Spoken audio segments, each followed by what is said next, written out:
사람이 살다 보면 어려운 일을 겪을 때가 있습니다. 어쩌면 또 겪고 또 어려움을 겪고 그러면서 어려움 속에서 우리가 살아가고 있는 것이 사실입니다. 오늘 이런 걸 가르쳐서 인생의 폭풍이라고 얘기합니다. 늘 잔잔하면 얼마나 좋겠습니까마는 바다라고 하는 곳은 배를 가지고 나가면 폭풍을 만날 수도 있다는 것입니다. 오늘 본문이 보니까 제자들이 바로 이 폭풍을 만난 이야기입니다. 자, 요한복음 6장 16절을 다시 보면 시간은 저무는 시간에 제자들이 바다에 내려가서 배를 타고 바다를 건너 가버나움이라고 하는 곳으로 가고 있었습니다. 예수님은 아직 무리들과 함께 계셨고 이 배에 오르시지는 않았다고 말씀하고 있습니다. 문제는 18절에 보니까 큰 바람이 불어 파도가 일어나느니라. 보통 바람이 아니라 큰 바람이고 파도가 아주 거세게 몰아쳤다는 얘기입니다. 제자들이 지금 타고 있는 배는 작은 목선입니다.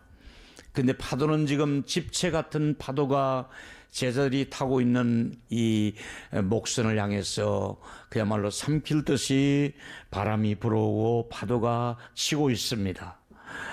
이 거대한 폭풍이 불어오는 바다 가운데서 쩔쩔매는 제자들의 모습을 한번 조금 생각해 보실 수 있지 않겠습니까? 배를 붙들고 도와달라고 사방을 향해서 불빛을 비춰봐도 그 누구도 그곳에 올 수 있는 여건이 못 되었고 뭐 그때는 무전기나 핸드폰이 있던 것도 아니고 해양경찰선이 있었던 것도 아닌 것 같습니다. 예수님도 이 배에 지금 타고 계시지 않고 있습니다. 제자들만이 이 배 안에서 고생을 하고 있습니다. 그리고 이 말씀은 요한복음에만 기록된 것이 아니라 마태복음에도 기록되어 있기 때문에 병행해서 이 본문을 살피도록 하겠습니다. 마태복음 14장 22절입니다. 같이 읽었으면 좋겠습니다. 시작.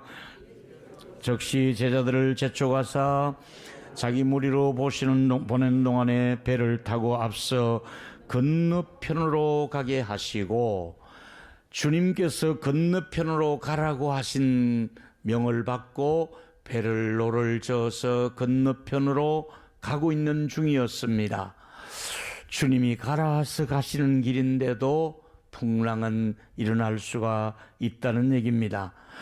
자, 그런데 보니까 이 순간에 최대의 위기를 맞이한 제자들은 지금 시간이 해질 무렵에 출발했는데 시간대가 새벽 3시가 되어도 아직 육지에 도착하지 못하고 어려움을 겪고 있다 이 말입니다.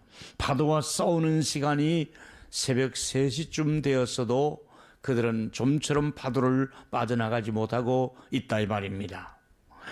아마 이때 제자들의 마음속에는 이런 생각이 서쳐갈 것입니다. 야, 이게 더 이상은 버틸 힘이 없구나. 야, 우리가 여기서 지금 살아나갈 수 있겠느냐? 우리가 그동안 많이 배를 타고 이곳을 지났지만은 오늘 같은 파도는 처음이고 여기 우리가 지금 빠져나갈 수 있겠느냐? 살아나갔으면 좋겠다는 그런 생각이 들면서 육지로부터는 멀리 떨어져 있고 도움을 줄 만한 손길은 전혀 없다는 것이 사실입니다. 마태복음 14장 24절에 보니까 배가 이미 육지에서 수울이나 떠나서 바람이 그스림으로 물결로 말미암아 고난을 당하더라. 자, 이 모습이 바로 오늘 현대를 살아가는 우리들의 모습과 같습니다. 큰 물결에 비하면 배는 너무 작습니다. 큰 문제가 부딪히고 보면 나라는 존재가 왜 이렇게 작고 보잘것없는 존재로 아무 힘이 없다는 것을 우리가 한계를 느낄 때가 있지 않습니까? 예수님마저도 이 배에 계시지 않고 위험의 순간은 계속되고 있는데 불길한 생각이 스쳐가는 것입니다. 이 본문을 정리하면 3가지입니다. 첫째는 해변에서 너무 멀리 떨어졌다는 사실, 바다 한가운데 있습니다. 두 번째는 너무 오랫동안 파도와 싸우다 보니까 제자들은 지칠 대로 지쳐서 힘이 빠졌다는 사실. 세 번째는 파도에 비해서 배는 너무 작아서 잘못했다가는 배가 뒤집어지든지 침몰하든지 이런 상황까지 왔다는 것이 현실입니다. 인생의 폭풍을 만나면 우리가 느끼는 감정이 바로 이렇습니다. 내가 왜 이렇게 보잘것없는가? 내가 이 문제는 이렇게 큰데 나는 왜 이렇게 이 문제를 해결할 능력이 없는가? 내가 큰 줄 알았는데 나는 참 초라하고 힘이 없다는 것을 알 수 있습니다. 그리고 너무 우리가 오랫동안 싸우다 보면은 지친다는 겁니다. 사람은 누구나 지치게 되어 있습니다. 이런 상황 속에서 제자들이 힘들게 파도와 싸우고 있는 이 상황에 깜짝 놀랄 말이 일어났습니다. 아니, 상상도 못했던 일이 일어났습니다. 예수님이 바다 위를 걸어서 제자들 곁으로 다가오고 있더라 이 말입니다. 여러분, 요한복음 6장 19절에 보니까 제자들이 노를 저 시별이쯤 가다가 예수께서 바다 위로 걸어 배에 가까이 오심을 보고 두려워하거늘. 제자들이 깜짝 놀란 것이죠. 귀신이 났다는 것 아니야? 유령 아니야? 바다에 빠져 죽었던 사람이 물 위에 걸어온 것 아니야? 가슴이 섬찟하며 머리끝이 쭈삣하면서 놀랬다고 분명히 말씀하고 있습니다. 설마 예수님이 물 위를 걸어오실 줄 누가 알았단 말입니까? 이제까지 그 누구도 물 위를 걸어오신 적도 없고 예수님도 한 번도 물 위를 걸으신 적이 없었습니다. 그런데 물 위를 걸어오시니 어떻게 사람이 물 위를 걸을 수 있단 말입니까? 물 위를 걸을 수 있는 사람은 이 지구상에 아무도 없습니다. 흘 위에나 모래 위에나 혹은 나무가지 위에 있다면 이해가 됩니다. 아니면 어떤 밧줄을 묶고 구멍보트를 가지고 온다면 또 이해가 됩니다. 그런데 예수님께서 그 폭풍우를 뚫고 그 거세게 바람이 불어오는 제자들이 노를 젓고 있는 그 현장까지 예수님이 걸어서 물 위를 걸어서 오신 것이잖아요. 이건 분명히 기록을 남긴 이유가 있습니다. 이것을 기록할 이유는 분명히 메시지가 있기 때문입니다. 이 사건 중에서 가장 중요한 말이 이겁니다. 요한복음 6장 20절. 오늘 설교의 제목이 여기 나왔습니다. 내니 두려워하지 말라. 여러분, 주님이 그렇게 걸어오셔서 하실 말씀이 바로 이 말씀입니다. 내가 여기 있다. 걱정하지 마라. 이 말씀이에요. 여러분, 이 문자적인 해석을 하면 I am이라는 뜻입니다. 다시 말하면 하나님께서 모세 보고 애굽으로 가라고, 바로 앞에 가라고 할 때 바로 왕이 누가 보내느냐고 물으면 내가 뭐라고 대답을 해야 됩니까? 했을 때 하나님이 스스로 있는 자가 보냈다고 말씀드려라. 나는 스스로 있는 자다.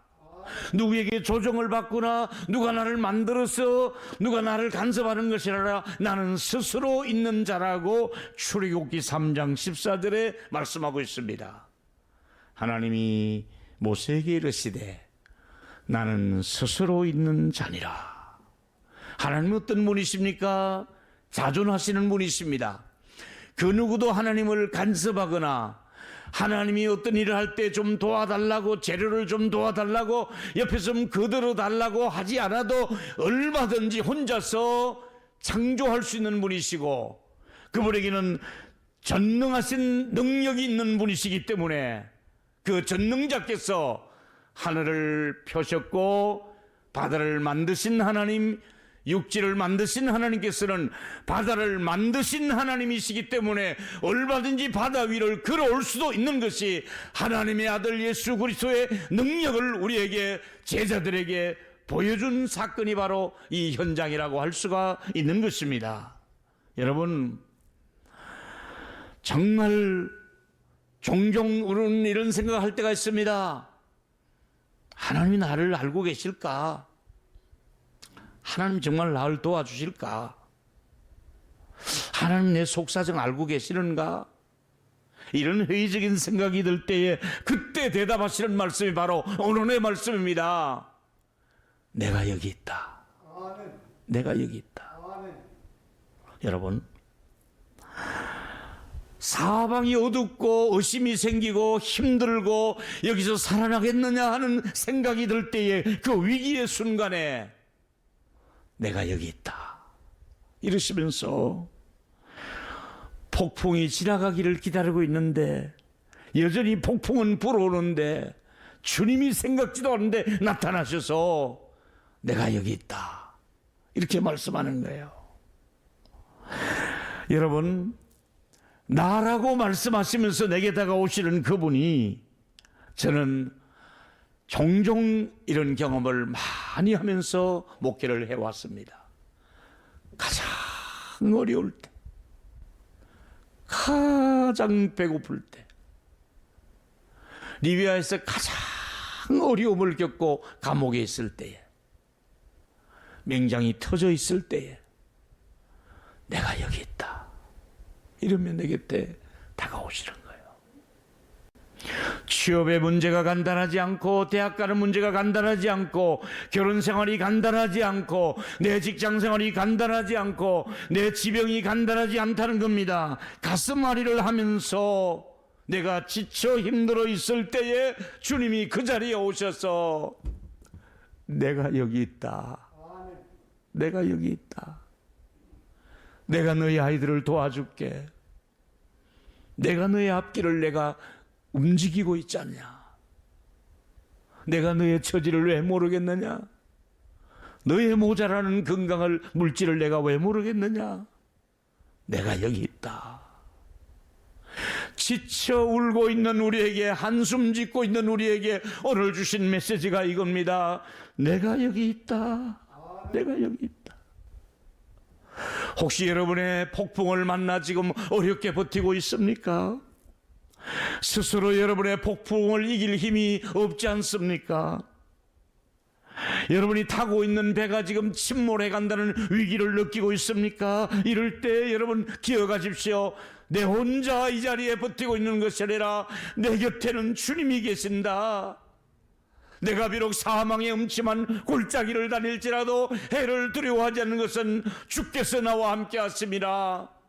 주님이 내 곁에 계신다는 것입니다. 나는 여전히 힘들게 노를 젓고 있는데 온몸의 힘이 다 풀리져가는 이 시점에 주님이 내 곁으로 성큼성큼 다가오시면서 나를 보시면서 내가 여기 있다 이렇게 말씀하고 있더라 이 말이지요. 여러분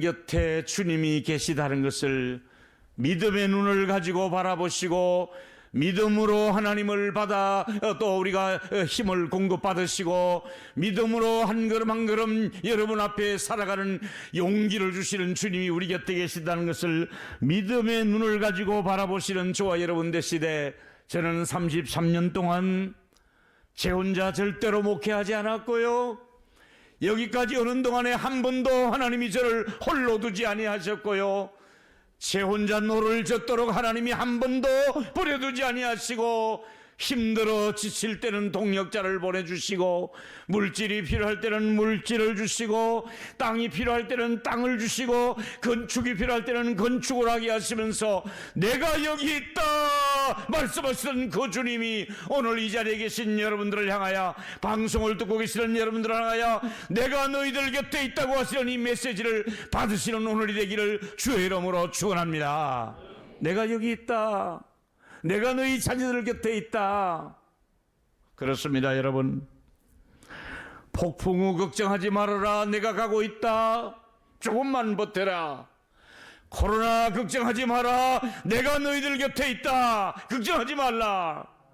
사랑하는 여러분, 오늘 저와 여러분이 겪고 있는 많은 무거운 짐들, 우리 힘으로 지치고 어려워서 견디지 못할 때에 내가 여기 있다 이렇게 말씀하시며 우리 곁에 다가오시는 주님이 있다는 것을 우리 감사함으로 주님께 영광을 돌리면 되는 것입니다. 하나 더 말씀드리고 싶은 것은 베데스다 연못가에 38년 된 병자가 누워 있었습니다. 그는 자신의 힘으로 움직일 수 없는 사람이었습니다. 그것도 38년을 누워 있었으니 지나가는 사람이 힐끔힐끔 쳐다보고 길바닥에 누워 있자니 먼지는 들이마셔야 되고 때로는 목말라도 누군가가 물 한 모금 떠다주는 사람이 없는 처절한 아픔을 가지고 누워있는 환자가 있었습니다. 예수님이 이 사람에게 나타나신 거예요. 상상도 못했던 일이 제자들이 노를 젓고 있는 그 자리에 주님이 나타나신 것처럼 오늘 상상도 못했던 일이 38년 동안 누워있던 이 환자 곁에 주님이 나타나신 거예요. 요한복음 5장 5절과 7절에 보니까 38해 동안 병자가 누워 있었는데 그 예수님께서 누운 것을 보시고 병이 오래된 줄 아시고 이르시되 네가 낫고자 하느냐 하는 질문을 던지고 있습니다. 아니 그냥 오셔서 바로 안수기도 해주시지 왜 물으셨을까요? 아니 그냥 고쳐주시지 왜 낫고자 하느냐고 물었던 것은 네가 정말로 38년이나 누워 있었는데 일어나고 싶으냐? 너 낫고 싶으냐? 묻고 계시는 거예요. 그러면서 정말 여러분들에게 제가 오늘 드리고 싶은 질문이 이 속에도 있어요. 여러분 정말로 여러분의 질병이 치유되기를 원하십니까? 정말로 여러분의 자녀들의 문제가 해결되기를 원합니까? 여러분이 건강하고 행복하고 특히 여러분의 죄사함을 받고 자유함을 누리시기를 원하십니까? 정말로 원하십니까? 여러분의 문제를 여러분의 주변 사람은 아무도 도와줄 사람 없습니다. 여러분의 건강, 여러분의 아이들, 자녀들, 여러분의 모자라는 물질, 여러분에게 여러 가지 상황 속에서 여러분을 도와줄 사람은 주변에는 아무도 없습니다. 이 38년 동안 누워 있었지만은 주변 사람들은 경쟁자일 뿐이고 아무도 양보하지 않고 아무도 도와주지 않을 때 주님이 말씀하셨습니다. 명령하셨습니다. 일어나서 내 자리를 들고 가라고 명령하고 있지 않습니까? 여러분, 이 기가 막힌 명령은 우리가 받아야 될 명령 아니겠습니까? 요한복음 5장 6절에 보니까 예수께서 이르시되 일어나 내 자리를 들고 일어나 가라고 말씀하고 있습니다. 여러분 베데스다 연못가에 기적이 일어난 것을 요한이 왜 기록을 했을까요? 요한은 왜 바다 위를 걸어오신 예수님을 기록에 남겼을까요?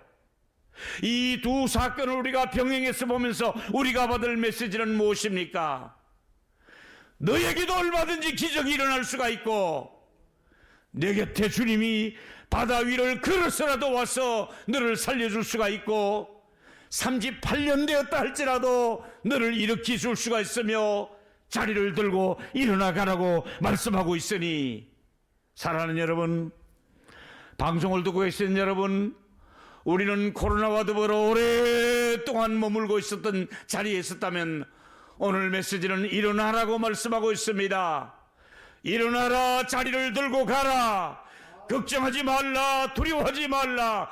내가 네 곁에 있다. 내가 너를 지킬 것이다. 내가 너와 함께 할 것이다. 파도를 겁내지 말라. 질병을 겁내지 말라. 가난을 겁내지 말라. 두려워하지 말라. 너의 미래를 겁내지 말라. 너의 자녀를 걱정하지 말라. 내가 책임질 것이다. 우리 하나님이 도와주실 줄로 믿습니다.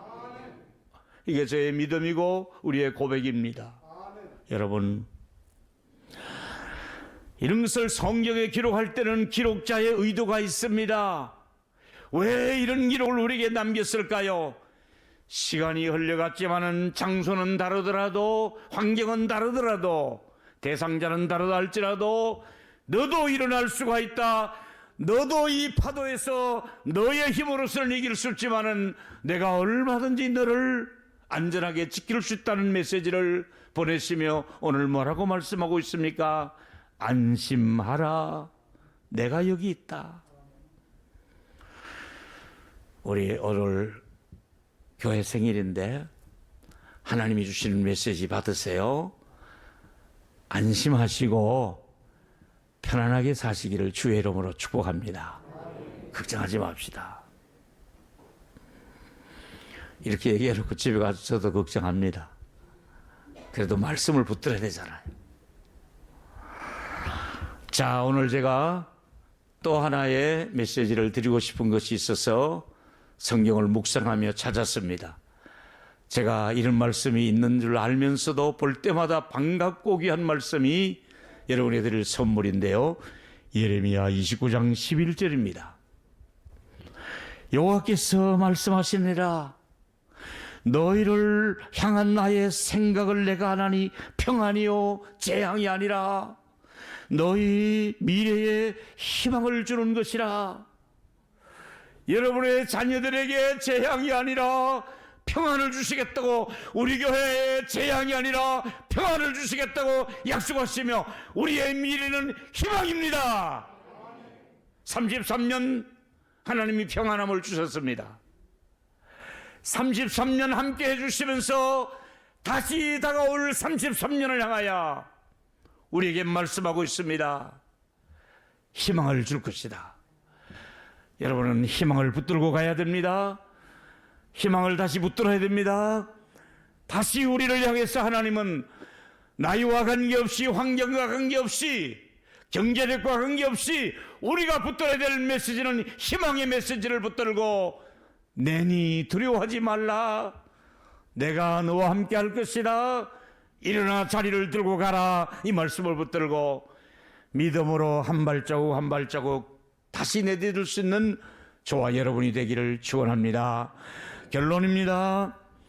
하나님께서 여러분의 가정과 우리 교회에 어떤 일을 하시는지 저는 모릅니다. 내일 일은 난 모릅니다. 하루하루 살아요. 불행이나 요행함도 내 뜻대로 못합니다. 그러나 이런 메시지를 우리가 받아야만 합니다. 자리를 들고 일어날 수 있다는 것하고, 또 하나의 메시지는 폭풍우 속에서도 주님께서 나를 도와주시려고 성큼성큼 다가오면서 주신 말씀, 두려워 말라. 내가 여기 있다고 말씀하시지 않았습니까? 사랑하는 우리 동일로의 교우 여러분, 오늘까지 우리 교회와 가정을 지켜주신 것을 감사하지 아니할 수가 없습니다. 분명한 것은 미래에도 33년 동안 함께 하신 우리 하나님은 앞으로 나아갈 33년에도 여러분들을 향하여 하나님이 말씀하시며 응원하시며 격려하시며 함께 하시며 치유하시며 도와주시고 공급해 주시면서 오늘 하나님의 도우심으로 우리 교회는 거룩한 교회의 본질을 가지고 하나님 앞에서 행복한 성도로서 행복한 교회, 행복한 성도, 거룩한 교회가 되고 거룩한 행복을 유지하는 우리 교회가 되기를 주의 이름으로 축원합니다.